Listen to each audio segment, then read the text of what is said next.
Amy, thank you for having us today. Very much appreciated. Thank you for being here. I have a few questions for you. And a question that you asked the Minister of Health and Ambulance Services on the 29th of July 2022. And the question was, can I ask when we will be able to see details of the action plan to secure easy access to abortion services in all Queensland public hospitals and HHSs? And now, 6 months later, what's the answer? It's a really good question. We have been waiting for information on how the Queensland Government are going to tackle the big issue of the lack of access to abortion and termination services in Queensland. Our understanding is that this plan will come in about April, but we're not sure what the content of it will be. We're not sure what funding will be associated with it. A lot of people are looking at this really closely because we need some pretty drastic change in Queensland to make sure that abortions are accessible right across the state. For everyone. That's right. Yes. And in general, the issue of access to abortion services, is that on the main agenda of your Green Party? This is a really big issue for the Greens, in the same way that we have been pushing for universal access to all kinds of healthcare services. Abortion is essential healthcare and should be freely available to anyone who needs it anywhere in the state. We have been working really hard to pressure the government to make sure that our hospitals are well funded. We've seen a real crisis over the last few years with our emergency rooms really overcrowded, people struggling to get even primary health care, a lot of people struggling to afford to go to the GP. And alongside this, the issue of access to terminations, which should be an essential healthcare service that's freely available to everyone, but it's just not the case. A lot of people have to travel really long distances or have to go through private services. This should be free, safe, publicly available, no matter who you are across Queensland. So why is it so difficult to get the government to do something about it? That's my question. It's a really good question. Queensland really dragged their feet on even legalising abortion. We only legalised abortion in Queensland here in 2018. Correct. After decades of community organisations and advocates, grassroots groups who had been pushing for that change. We know that even 10 years prior to that, the government was saying, well, it's just not a priority and it's not a vote winner. And as soon as... it's not a vote winner. It's not a vote winner, yeah. And as soon as they knew that the tide had shifted in Queensland, they legalised abortion. But one of the things they didn't do was put any extra funding into the healthcare system or any extra support to make sure our hospitals could actually be delivering the services. So just legalise it, saying, tick, we've done. That's right. But nothing else. Yeah. So people still really struggle to know what pathways to go through. Do you go to your GP? Do you go to a private clinic? Do you go to a public hospital? Not all public hospitals offer termination services. If you're in a regional area or even in the wrong part of the city, you can really struggle to get access to this.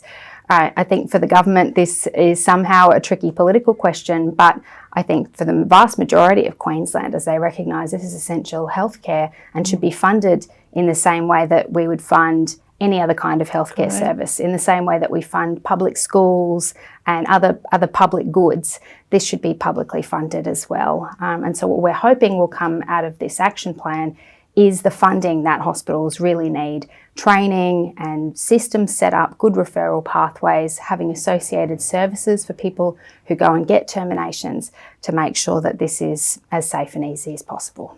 So is funding number one? I think funding is a big part of it, but it's also about making sure that the hospitals are well set up. We have heard lots of really terrible stories of people going to hospitals where there's still conscientious objectors who can say, I don't agree with that, and so I'm not going to offer that service to you. So I think we need a lot more training in our hospitals. And what we have been saying is that any Queensland hospital should offer abortion services.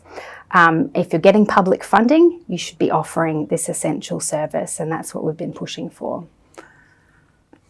One of your efforts, and that's coming out of it too, is create more general practitioners, apologies for the explanation, at the regional level for better access. So at regional, does it then also include the abortion services everywhere? Should it be everywhere? It should be everywhere. One of the things we have been focusing a lot on is the primary health care system. We know that going to the GP can be really expensive. A lot of GPs are now closing their books to new patients. You might wait some time to be able to get into a GP. And what that means for a lot of people is they'll go, well, I'll just put off that. I'll put off going to the GP. And often what happens is people's health situations will get worse and worse and worse.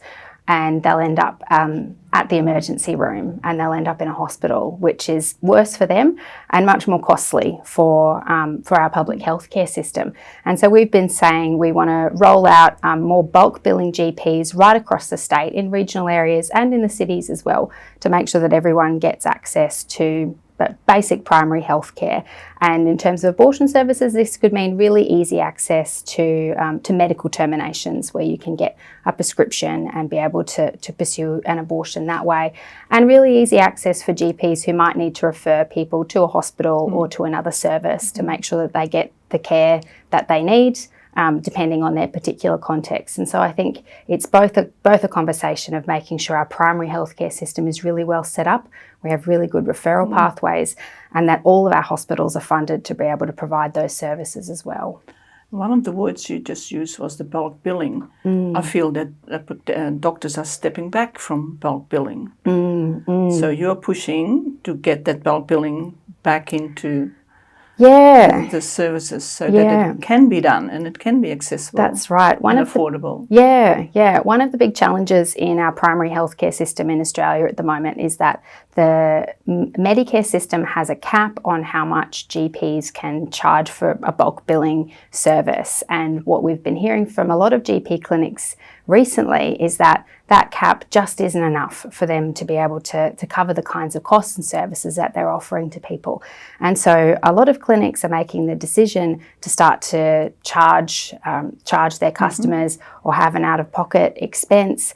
And for a lot of people, that is a barrier to being able to access that care. The federal government really need to step in and lift that cap to make sure that bulk billing GPs are available in every single community, that people can easily go to a bulk billing GP and pay nothing out of pocket for really essential care. And I think what we would see is huge amounts of pressure taken off other parts of the healthcare system. You know, if you were able to, when you're first getting sick, easily go and get some support or get a referral elsewhere, you might not end up with more serious illnesses down the track. The other really important aspect in terms of healthcare is dental care. And a lot of people will forego going to the dentist, similarly because it's very expensive.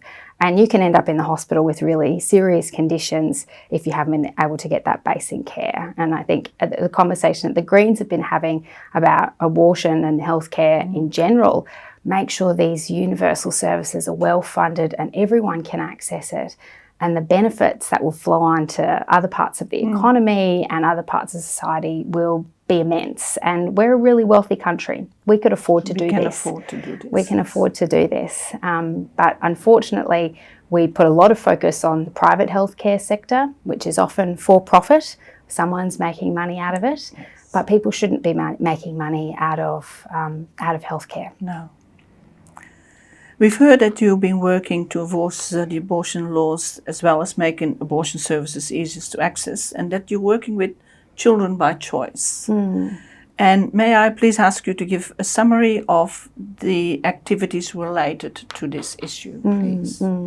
So wherever we can, we work really closely with organisations that are on the ground, that have a direct connection to the communities that they're servicing. Children by Choice has been around for decades. They're an amazing organisation that has been providing support to people who need abortions and have been advocating for legislative change and more funding for many, many years. They were really crucial in the legalisation that happened in 2018.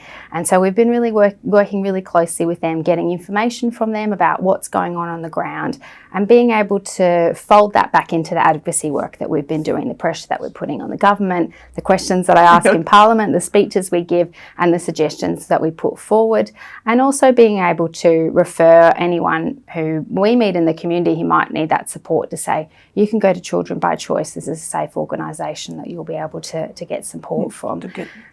Yeah, and a number of other health organisations, I guess, that we've been having these conversations with. There's Women's Health and Equality Queensland, there's Health Consumers Queensland, and a number of other groups who have similarly been pushing for this change and advocating for more funding.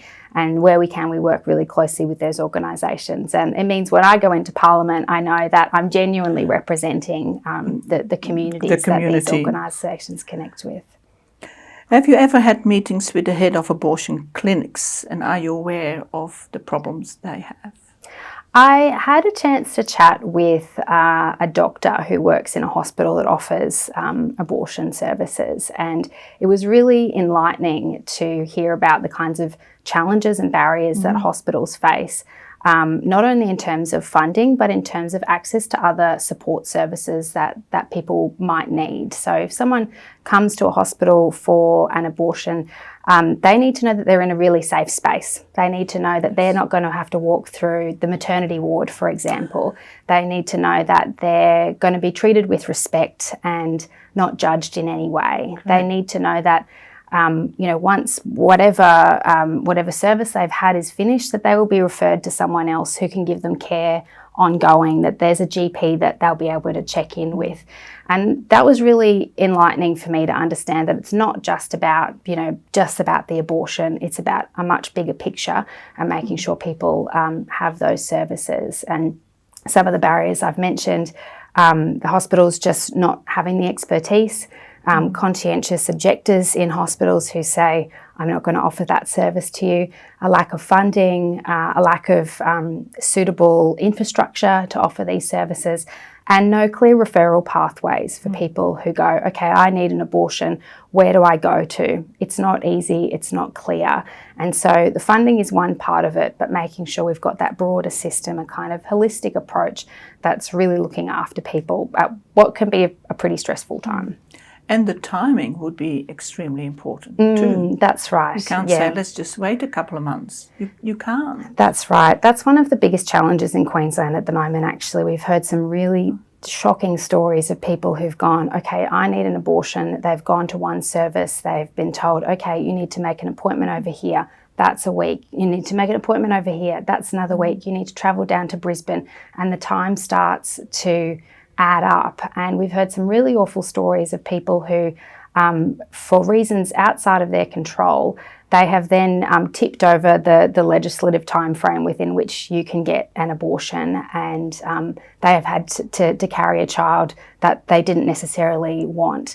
And that's really, really shocking for someone who went to get this health care and the services just weren't there. And even if it doesn't get to that, it's really stressful for people to be waiting and waiting and waiting, to think, I might have to travel to another city, I might have to leave my other kids behind. Sometimes people don't want to disclose this to their partner or other people in their community, and they're doing this alone. And so, the timing is really crucial. And how did the COVID pandemic affected the action plan for Queensland?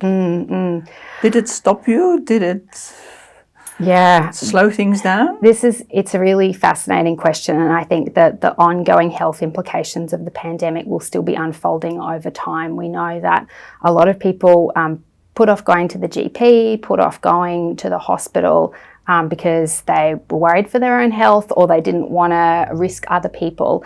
And so I've spoken with a number of other health organisations or people who support people who've had a stroke or heart attack, who are really worried that in the coming years we're going to see a spike in a range of these sorts of conditions that could have been addressed earlier. And certainly with COVID, it made travel really difficult. It made just getting into a hospital really difficult. And I've no doubt that there's a lot of people who really struggled even more to get access to abortion services during that time. And just more broadly, it puts such pressure on our healthcare system, and really highlighted the fact that our hospitals are underfunded, and not just in terms of abortion, they're underfunded across the board. The pressure that's put on healthcare workers who are working round the clock in really stressful conditions, often with limited other staff around them. A lot of people leaving the healthcare sector because it's so hard. COVID has really highlighted a lot of these kind of systemic issues in our healthcare system. So as it highlighted, is that good that it highlighted it? I guess in a way, there's sort of been a revealing of these cracks that already existed in our healthcare system. And what you would hope now is that governments would really recognise there is a benefit in having a very well-funded healthcare system, not just like running at capacity, but making sure you've got plenty of capacity for different things that happened. A lot of governments, including here in Australia, are saying they just don't have the money for that kind of stuff, but it's not the case. Queensland now has a $5 billion budget. Just fold some of that back into our healthcare system and it would go a long way. As I mentioned, we're a wealthy country. We should be able to afford this. And finally, is there anything you would like to mention in this interview that I have not covered with my questions? I think one of the other really important things to think about is other kinds of barriers and discrimination that people might face when they're interacting with the healthcare system. We know that Aboriginal and Torres Strait Islander women can face really terrible barriers in the hospital. We know women in general tend to not be believed so much when they're presenting to a GP or to a hospital in pain or distress. People from migrant or refugee backgrounds trying to navigate a system that is oftentimes quite hostile and facing barriers in terms of language or cultural barriers, religious barriers, and the cost as well. And that, I think, has been a huge issue when we're talking about abortion. There's people right across the state from already marginalised backgrounds who then face a really tough time when they go to get those services.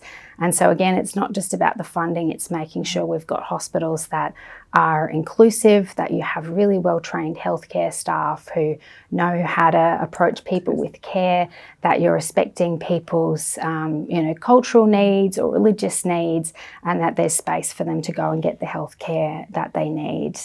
And that's another big issue on our agenda for this year, to make sure that we've got a really inclusive healthcare system. Thank you. Thank you very much. Thanks so much.